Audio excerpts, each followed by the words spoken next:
রক্তাক্ত ভোটকর্মী আমাদের সৈকত চ্যাটার্জি রক্তাক্ত।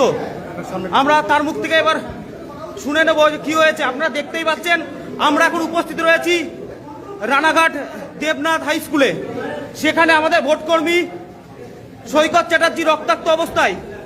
তার সঙ্গে কি হয়েছে আমরা জেনে নেব এক এক করে। সৈকতদা কি হয়েছে তুমি বিস্তারিত বলো। রানাঘাটে দেবনাথ ইনস্টিটিউশনে আমি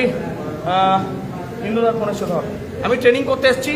ট্রেনিং শুরুর আগেই এখানে সাদা পর্দায় মমতা ব্যানার্জির অ্যাড দেখাচ্ছে দীঘার মন্দির নিয়ে।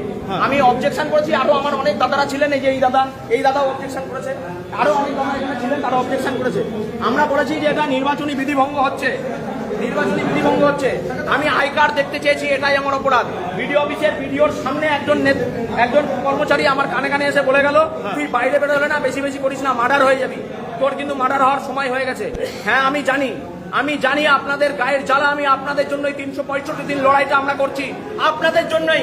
এই বিডিও অফিসের কর্মচারীদের জন্য আমি 11 দিন অনশন করেছিলাম, তাই আজকে আমাকে রক্তাক্ত করা হলো। বিডিওর নেতৃত্বে বিডিওর কর্মচারীরা এই ঘরে যারা দায়িত্বে ছিল তারা হাত তুলে দিল, তারা কিছু জানে না। উল্টে আমাকে কিল চর ঘুষি যেমন খুশি তাই করলো, আমাকে মেরে ফাটিয়ে ফেলা হয়েছে। দেখুন, এই যদি অবস্থা হয় রাজ্যে ইলেকশনের দরকার নেই। আমরা বলছি ভোট বন্ধ হোক, এই ভোট নামের প্রহসন বন্ধ হোক, রাজ্যে রাষ্ট্রপতি শাসন জারি হোক, না হলে আমাদের মতো ভোটকর্মীরা, সাধারণ ভোটাররা মরে যাবে। আপনারা দেখতেই পাচ্ছেন যে আমাদের এই সৈকতদা আজ রক্তাক্ত। কারণ হলো ভোটের ট্রেনিং এর নামে এখানে মুখ্যমন্ত্রী মমতা ব্যানার্জির বিভিন্ন প্রচার চলছিল, তার প্রতিবাদ করায় তার গায়ে হাত তোলা হয়েছে, তাকে হুমকি দেওয়া হয়েছে, সে মার্ডার হয়ে যাবে।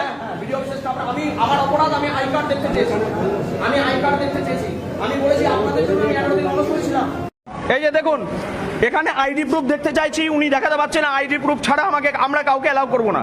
এই যে এই ভদ্রলোক এবং যারা দায়িত্বে আছে তাদেরকেও বলেছি, তারা চুপ করে আছে, কোনো কথার উত্তর দিচ্ছে না।